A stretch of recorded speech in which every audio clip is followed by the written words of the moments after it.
lagi kita di ngobrol inspiratif bareng SAS ya. Tamu kita juga udah beberapa kali ada di ini ya. Iya. Konten ini. Jadi senang bertemu lagi Mas Berry. Nah, dengan Pak Arif. Hai sahabat muda, saya Arif. Salah satu instruktur SAS ya, untuk yang mengajar di bar ya juga ya. Terus kali ini kita ngobrol tentang kiat untuk merekrut karyawan atau membuka cabang. Ya. Nah, karena kan gini, banyak orang membuka usaha. Ya ini di bidang F&B aja kita bicarakan kan gitu ya.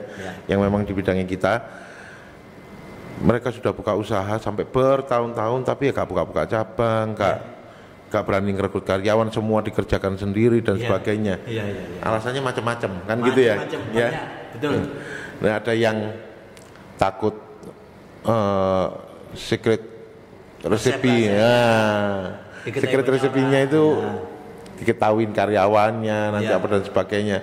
Terus ada juga yang takut ditipu karena porsinya nanti kan gitu dijualnya beda, ngambil untung. Semua itu serba curiga. Tapi kan sebetulnya itu kan ada caranya untuk supaya itu semua bisa tertata kan gitu ya. Ada sistem, sebuah sistem atau manajemen yang bisa diatur untuk itu gitu ya. Itu yang kita bahas sekarang ya. Oke. Kalau menurut Mas Arif, perkembangan untuk merekrut karyawan, apa harus merekrut karyawan atau semua memang harus dikerjakan sendiri atau gimana betul? Awalnya kalau pastilah ya semua awal dikerjakan sendiri kan gitu ya. Tapi kan ada waktunya, maksudnya kan istirahat juga ya. Benar nggak ya? Betul. Ya. Tapi kalau menurut Mas Arif sendiri kiat gimana supaya kita ini nggak ditipu apa dan sebagainya sama karyawan. Jadi gini Mas Berry, saya masuknya lewat yang paling awal sekali ya, sebentar itu. Kenapa? Karena supaya itu nanti orang jadi bisa punya landasan dasar yang kuat. Kenapa saya harus buka cabang? Kenapa saya harus rekrut karyawan? Nah, gitu ya. Jadi gini sejarahnya. Jadi semua itu tergantung dari dari tujuannya. Gitu ya. Ya.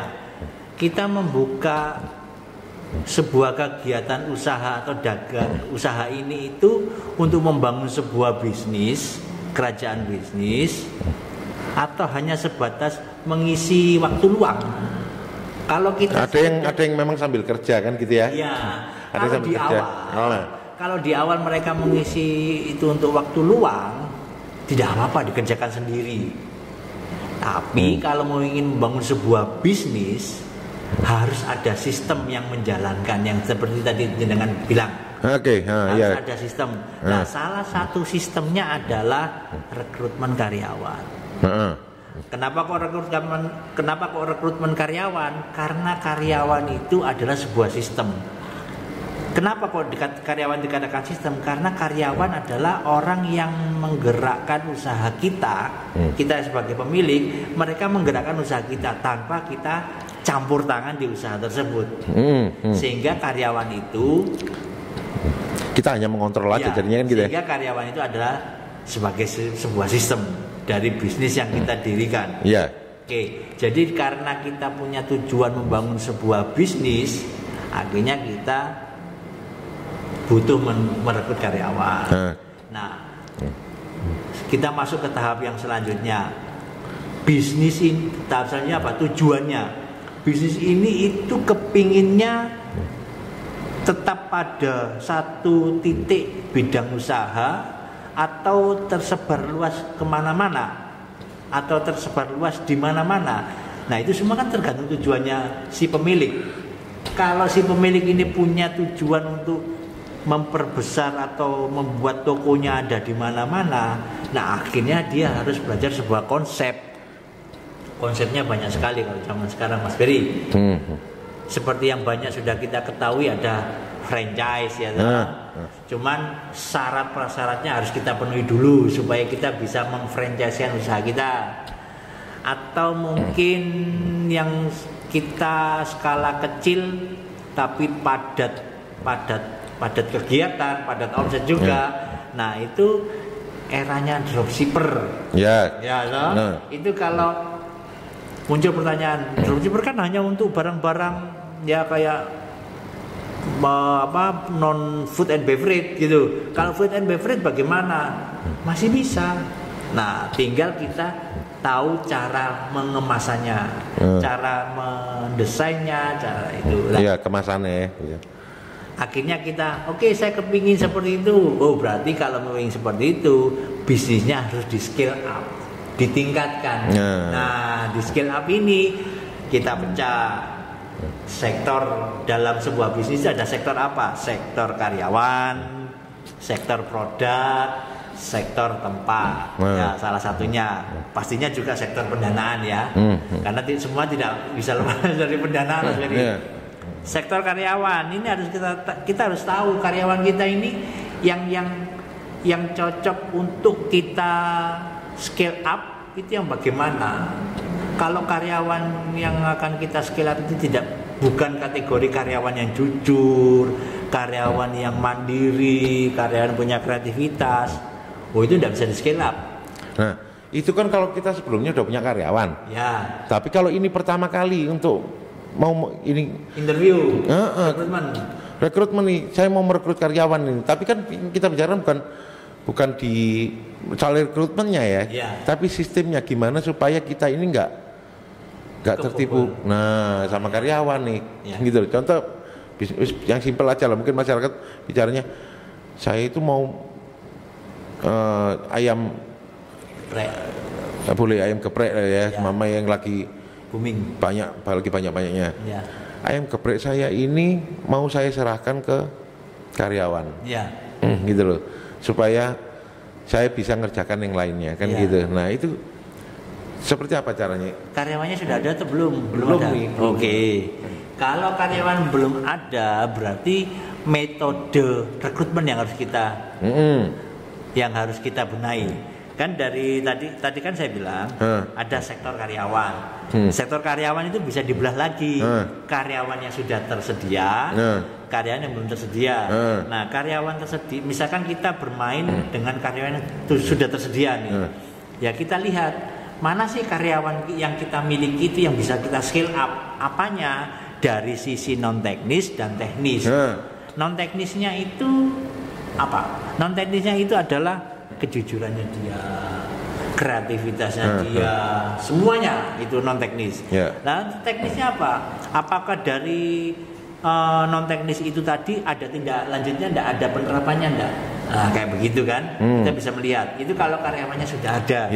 Sekarang kalau belum ada kan melalui perekrutan ya kan? Ya, kalau sekarang karyawannya belum ada, kita melakukan yang namanya metode penyaringan.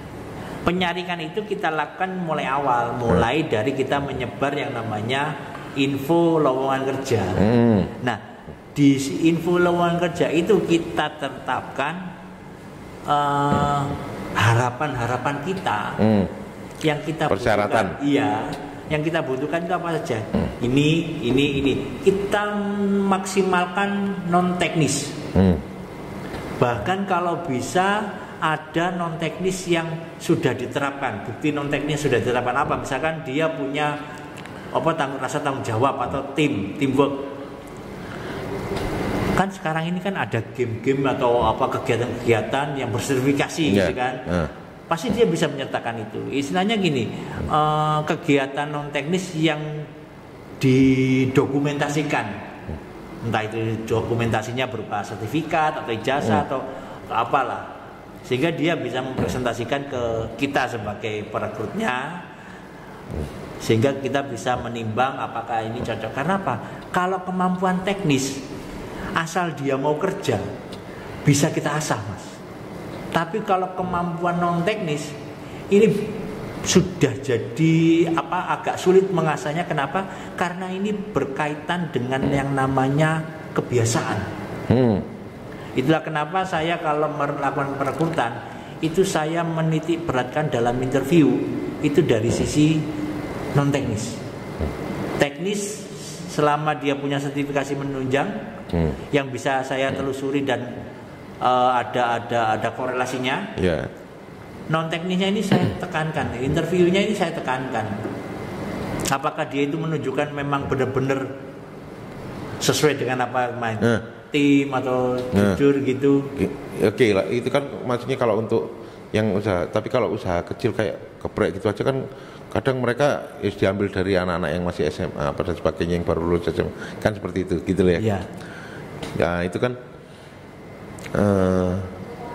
ya bisa melalui sistem rekrutmen dari interview itu tadi kita bisa ketahui. Iya.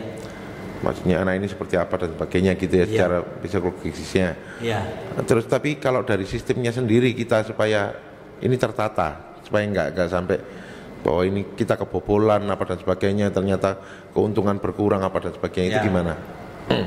Jadi gini, jadi setelah kita melewati itu semua, karyawan atau calon karyawan itu tadi kita jelaskan visi kita. Visi kita apa? Visi kita adalah membuat sebuah usaha yang sifatnya itu misalkan itu mirip pit stop. Ya, jadi gerai yang dituju oleh konsumen, tapi secara seminim mungkin waktu, karena semuanya bisa di take away, sifatnya take away produknya. Nah, bagaimana itu? Berarti nanti karyawan itu kan akan bekerja sendiri, bekerja mandiri. Nah, kita harus menyiapkan program-program kerjanya. Program kerjanya itu apa? Kayak SNP, Standard and Procedure Kerja. Program-programnya itu apa? Contohnya begini, membuat sebuah minuman. Membuat sebuah minuman A, smoothies strawberry misalkan. Smoothie strawberry itu satu porsinya, item-item penunjang smoothie strawberry itu sudah kita kemas. Jadi per paket, per kemasannya itu untuk membuat sebuah smoothie strawberry. Jadi nanti stok on hand dari karyawan yang bekerja mandiri di sebuah gerai yang ibaratnya kayak pit stop, itu nanti karyawan itu harus mengelola. Dan dia harus punya manajemen kelolanya sendiri, yang mana kita akan ngecek, dan itu hasil pengecekan atau audit kita itu kita crosskan sama yang namanya revenue. Jadi stok berupa barang atau stok persediaan kita kombinkan atau kita versuskan sama penerimaan atau pendapatan, dan kita persediaan yang sisa itu tadi, atau persediaan awal sama persediaan akhir sama penghasilan. Sama satu pasti ada pengurangnya bila barang itu rusak, mungkin ya bisa jadi rusak karena penyimpanan yang tidak proper, lemari kita atau sinar matahari langsung gitu, atau nah itu kan ada gini maksudnya. Contoh ya Mama, kalau masakan Indonesia itu kan banyak yang akhirnya mereka itu ketakutan untuk rekrut karyawan. Itu karena bahan-bahannya. Kalau yang kayak itu tadi kan bisa Mas, memang dibagi sasetan ya, dibagi ini perkemasan ini untuk satu porsi kan gitu ya. Satu porsi minuman, satu gelas minuman dan sebagainya. Untuk yang ininya irisannya segini, udah dibagi semua kan gitu. Tapi kalau untuk makanan Indonesia itu kan, nah contoh aja yang soto daging. Nah itu kan agak lagi gado-gado.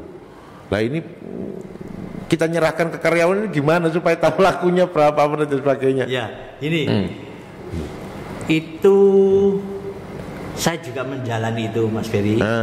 Saya menjalani itu Saya membuat makanan atau masakan Indonesia yang bernama sop buntut. Iya betul. Sop buntut dan sop iga. Ya. Nah, sop buntut dan sop iga saya ngambil satu aja, sop buntut ya. Karena mirip. Sop buntut begini. Sop buntut itu kita punya pilihan. Kita sebagai pemilik atau pelaku usahanya itu punya pilihan. Sop buntutnya ini itu kita simpan. Kenapa kok kita simpan? Karena sifatnya persediaan. Ya, ya stok. Stok. Ya. Kalau kita kemampuan menyimpannya itu ada dua, berbentuk frozen. Atau pertulang ya. Frozen dulu. Frozen dulu istilahnya, atau non frozen. Nah, kalau frozen ini apa yang harus kita frozenkan? Kuahnya kita frozen, pisah, sama daging tulangnya itu tadi ya. Daging dan tulangnya itu tadi, ingredientnya kita pisah. Nah, lalu hal-hal penunjang lainnya kayak wortel, tomat, seledri gitu ya toh. Nah, itu nanti juga kita penerapan untuk wortel, tomat, seledri dan bawang merah goreng, bawang putih goreng gitu. Itu bisa kita lihat mungkin daya tahan ya, seperti yang tadi saya bilang, daya tahan lamanya atau tempat penyimpanannya. Nah, sekarang saya kepingin mengkhususkan ke yang frozen tadi ya. Yang frozen ini itu kita buat jadi seberapa cepat kita mau membuat dari frozen ke arah siap saji. Siap sajinya bagaimana? Apakah melalui alat pembantu yang kekinian itu misalnya microwave atau oven listrik, atau yang agak jadul dandang, itu bisa juga. Itu bisa tergantung pendanaan yang kita miliki. Sekarang yang non frozen itu bagaimana? Apakah kita bisa menyimpan? Apakah kita tahu? Apakah kita punya pengetahuan bahwa kuah sop buntut itu tadi bisa tahan lama tanpa kita masukkan tempat pendingin atau itu kita harus tahu. Nah, berarti gini kuncinya, maksudnya dari Pak Arif ini menjelaskan sama seperti soto juga ya. Sama. Itu pun tetap di porsi. Betul, dikemas. Di plastik ya. Iya. Per porsi, jadi di plastik itu pun bisa. Gado-gado ya kan? Benar. Itu pun bisa, jadi semua sudah dipaketkan ya berplastik ini. Dan nanti mereka tinggal nyampur. Bisa. Bumbunya pun sudah diplastikin dan porsi sendiri. Bisa, benar. Gitu ya. Betul. Nah, jadi itu yang kadang orang Indonesia serba ketakutan banget. Ada satu lagi Mas Beri yang belum saya sampaikan. Apa? Ini kan kalau sifatnya ini sudah jadi frozen atau non frozen, berarti kan sudah siap saji loh. Sudah jadi loh bumbunya. Berarti karyawan kita, tim kita itu tidak perlu mengetahui bumbunya kan? Betul. Nah, ada satu sektor lagi, yaitu apa? Gerai pisop kita itu kita perkenankan untuk mengolah. Oh gitu. Ya. Itu sistemnya berarti kita harus ada kepercayaan sama siapa? Tim kita atau karyawan kita atau gerai kita itu untuk mengolah bumbu itu tadi. Dan kita memiliki standar and prosedur tentang kualitas batasan rasa yang sudah kita tetapkan. Nah, seperti itu. Berarti harus ada quality controlnya. Ya, jadi seperti itu.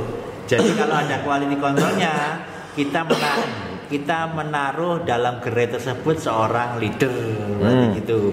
Nah, akhirnya muncul di pemikiran kita, loh kalau gitu nanti kita kan resep kita jadi diketahui gitu. Nah, kalau untuk menjawab pertanyaan itu Mas Beri, sebagai product maker atau pembuat produk, yang harus diyakini adalah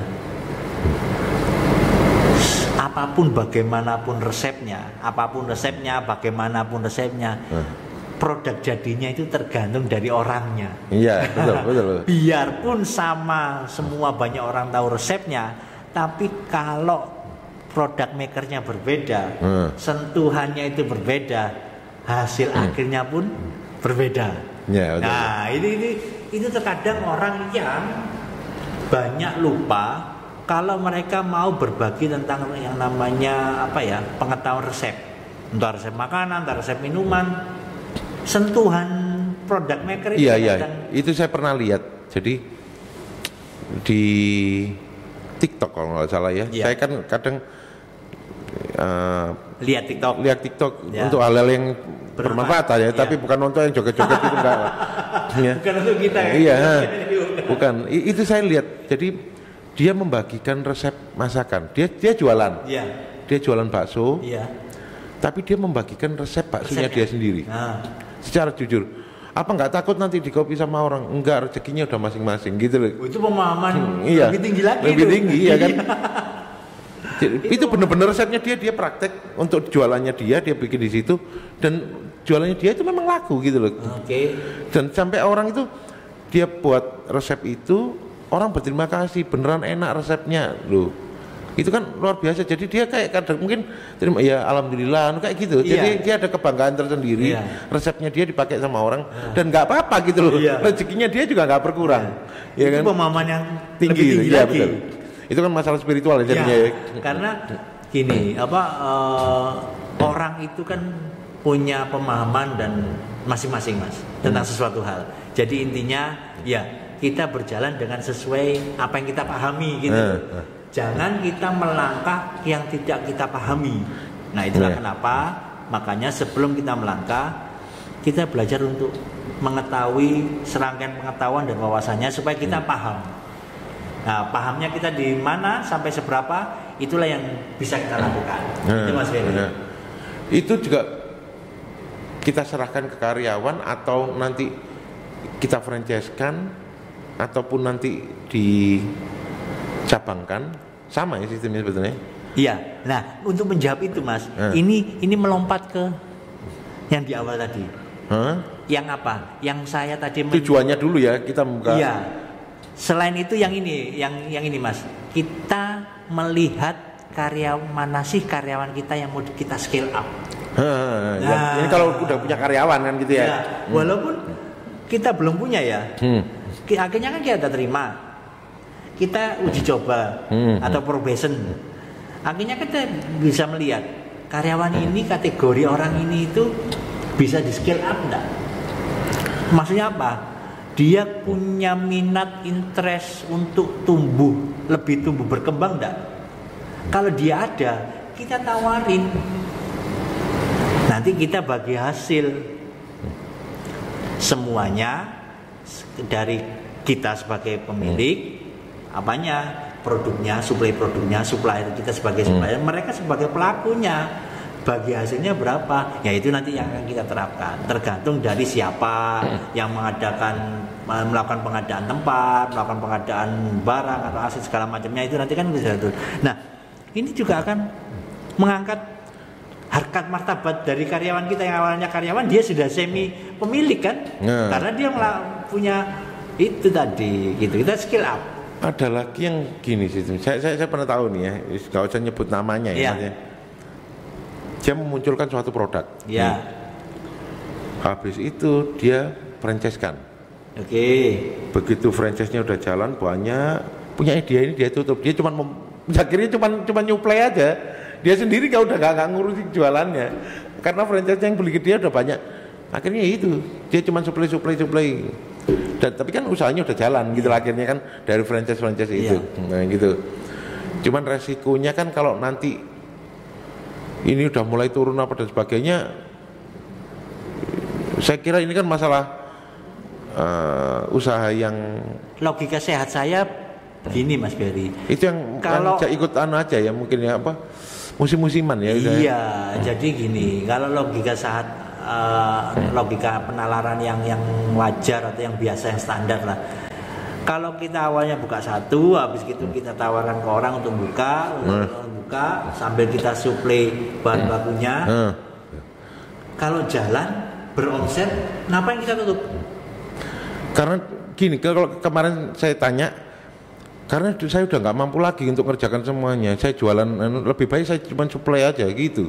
Berarti di yang dibuka sendiri itu ada sistem yang tidak berjalan. Harusnya kan dia bisa rekrut karyawan juga ya, saya pikir gitu. Berarti ada sistem yang berjalan di sini. Dia bisa membuka franchise, cabang apa dan sebagainya, tapi untuk merekrut karyawan dia menyerahkan ke karyawan nggak bisa. Iya, itu berarti di sini ada satu sistem yang tidak berjalan atau tidak dijalankan. Gitu. Kenapa? Mungkin ini asumsi saya. Tidak dijalankan karena apa? Karena tidak merekrut karyawan di sana. Siapa yang menjalankan? Family. Ya, ada kemungkinan gitu. Sehingga apa? Family ini, kalau kita ngomong family, anggota keluarga. Family business ya, soalnya. Kalau kita ngomong anggota keluarga yang menjalankan, anggota keluarga itu siapa sih? Ayah, ibu, anak. Anak, kita ngomong anak pasti punya kegiatan lain selain bantu orang tuanya. Kegiatan lain utamanya apa? Sekolah. Istri, ibu, itu pasti punya kegiatan utamanya. Apa? Beresin rumah. Sama yang lain-lainnya, nyiapkan keperluan keluarganya. Ayah, mungkin dia punya pekerjaan produksi utama. Lah, mungkin atau produksi tadi bahannya. Nah, itulah kenapa ini tidak terjalankan, gitu loh. Kenapa tidak ada rekrutmen? Tidak mau. Misalkan tidak mau ya. Kenapa tidak ada rekrutmen? Tidak ada anggaran, gitu. Kemungkinannya kan banyak, possibility-nya banyak. Kenapa tidak rekrutmen? Gitu ya. Jadi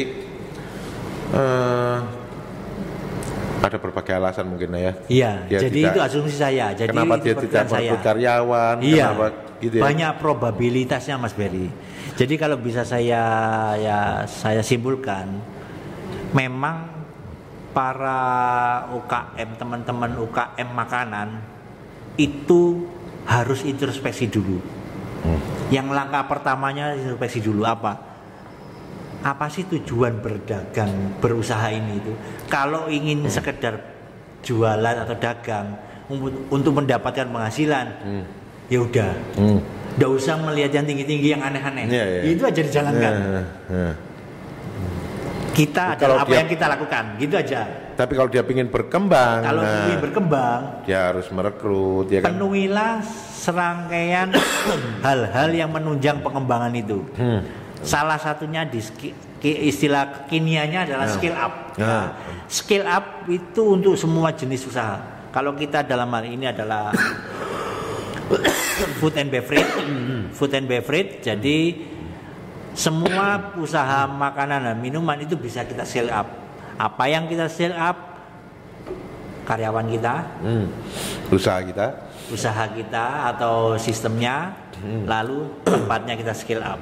Ya. Produknya juga. Ya, itu tadi. Produknya. Jadi kita harus analisa mana yang bisa kita skill up, dan seberapa skill up ini atau peningkatan ini itu tergantung dengan usaha kita. Kalau kita kepingin usaha kita itu kita membuat cepat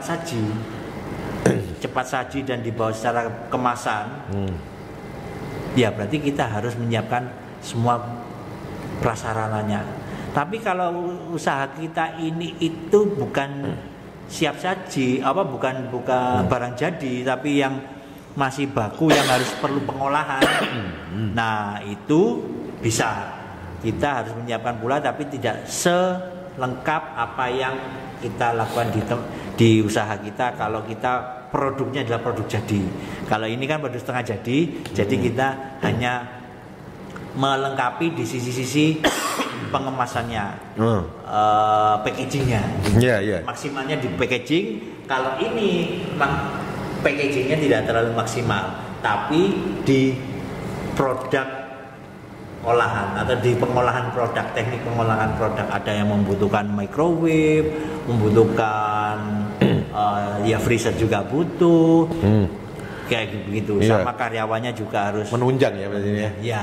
Jadi kita bergenre yang mana nih? Kita barang jadi, bergenre menghasilkan barang jadi, atau bergenre atau berjenis menghasilkan barang yang setengah jadi. Harus diolah dulu ya. Ya, jadi seperti itu. Minuman pun juga begitu. Minuman jadi atau minuman yang, kalau minuman jadi kita mungkin ya antara 1 atau 2 orang karyawannya. Tapi kalau minuman yang setengah jadi kita tidak perlu banyak karyawan, 1 orang sudah cukup. Itu kalau minuman. Jadi semuanya tergantung. Jadi itu Mas Berry. Jadi intinya apa? Kalau kita mau scale up, mau meningkatkan usaha kita, Itu tadi kita lihat sektor. Mulai bentuk sistemnya ya. Iya. Gitu. Nah, pertama ya tujuannya dulu apa nih? Gitu. Itu yang paling penting Mas Beri. Kadang-kadang gini, orang-orang itu kadang juga sama saya sendiri juga gitu. Saya melihat usahanya orang kok sepenak gini ya, gitu ya. Gini ya. Saya kok ngelihat usaha saya atau warung saya itu kok gini gitu. Tapi kalau saya lihat kok gininya, warung saya ternyata ya masih ada penghasilan dan sesuai target. Tapi ada lagi yang lucu loh. Dia usaha baru, produk ya, sebuah produk baru, booming juga belum seberapa, laku juga belum seberapa, tapi dia buka franchise sudah. Ini lebih nekat lagi kan? Gitu. Buka franchise itu maksudnya membeli franchise atau di-franchise-kan? Di-franchise-kan? Tidak boleh itu. Nah iya itu. Berarti ilegal. Nah enggak, kita nggak tahu ya masalah. Ya. Nah, soal itu kan, tapi maksudnya gini. Dan ada yang membeli franchise-nya, itu loh lucunya kan gitu. Mungkin gini,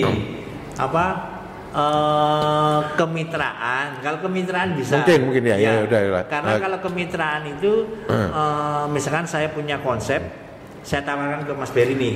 Ini saya presentasi ke Mas Beri tertarik, produknya, konsepnya semuanya tertarik. Yuk kita bermitra. Nah mungkin kayak begitu.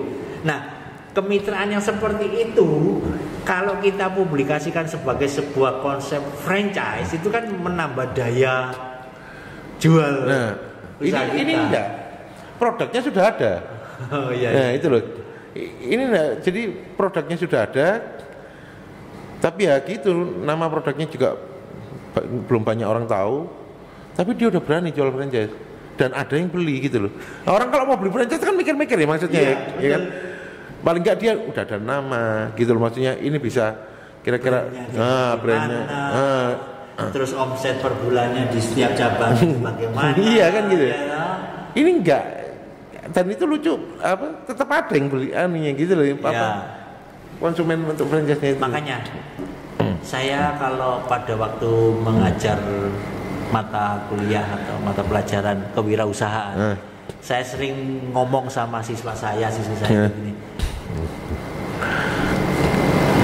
Selama kita jual produk apapun di muka bumi ini tuh tidak ada yang tidak laku dijual. Saya bilang sama dia. Ada aja konsumennya ada kok, gitu loh. Semua iya. Batu kali itu ada loh yang beli. Betul. Pasir muntahan dari gunung berapi ada loh yang beli. Iya. Terumbu karang yang di dalam laut itu ada. Iya. Jadi cuman ya itu kembali produk seperti apapun sampai saya bilang yang ekstrim aja ya, paling ekstrim ini, tapi tidak terlalu ekstrim. Kalau di kelas saya ekstrim. Kalau yang di sini itu apa? Barang bekas, TV rusak, betul. Monitor TV rusak itu sampai kita sering, mungkin saya, Mas Ben dan teman-teman yang lainnya kan melihat di tembok jalan-jalan atau di tiangnya dicari monitor rusak, komputer rusak, ya atau CPU rusak, barang rusak aja dicari. Betul. Ya toh? Atau istilahnya rombengan gitu aja dicari.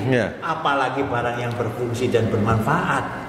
Nah kalau kita jual produk, maksudnya gini, kalau itu yang diajarkan oleh almarhum Pak Bagus ya. Jadi kamu produkmu seburuk atau sejelek apapun, atau produkmu sebagus apapun ya, intinya itu kamu bisa jualan. Meskipun produkmu oke lah, produkmu nggak bagus-bagus amat, tapi kalau kamu pintar jualan, produkmu laku gitu loh masalahnya. Benar itu. Iya kan? Salah satu filosofi yang benar. Iya. Tapi produkmu sebagus apapun, kalau kamu nggak bisa jualan percuma gitu loh. Kamu nggak tahu konsumenmu ini yang di mana gitu loh. Itu mungkin akan kita bahas, Mas Beri, di lain kesempatan ya. Itu maksudnya apa? Kenali target market. Untuk memulai sebuah usaha itu penting itu menentukan target market kita yang mana kan gitu ya. Kan banyak semua target market saya, semua ini repot, kebelet kaya ini. Keburu ini. Ya makanya itu Mas Beri. Jadi saya berpesan sama teman-teman UKM, selama jualan produk itu bagus dan bermanfaat, seperti yang dikutip sama almarhum Pak Bagus, pasti laku. Kalau seperti apa yang saya sampaikan di kelas saya waktu saya mengajar kelas kewirausahaan, saya selalu menyemangati siswa-siswi saya adalah jualan produk apapun itu pasti laku. Iya, betul. Salah satu bukti nyatanya kita sering menjumpai iklan dicari barang rusak. Barang rusak aja laku, apalagi barang bagus. Itu satu. Betul. Itu dua. Iya. Jadi teman-teman UKM, apapun bentuk UKM-nya, produk UKM-nya makanan, minuman atau apapun, tolonglah yakini produk Anda itu bagus. Kemarin kan waktu sama Pak Bagus saya bicara tentang membuka usahanya. Ya. Nah, sekarang ini lebih lanjut nih. Kalau udah buka usaha, bagaimana? Untuk mengembangkannya lagi nih, mau merekrut karyawan atau membuka cabang. Nah, ini ada di sini ilmunya. Betul. Ya.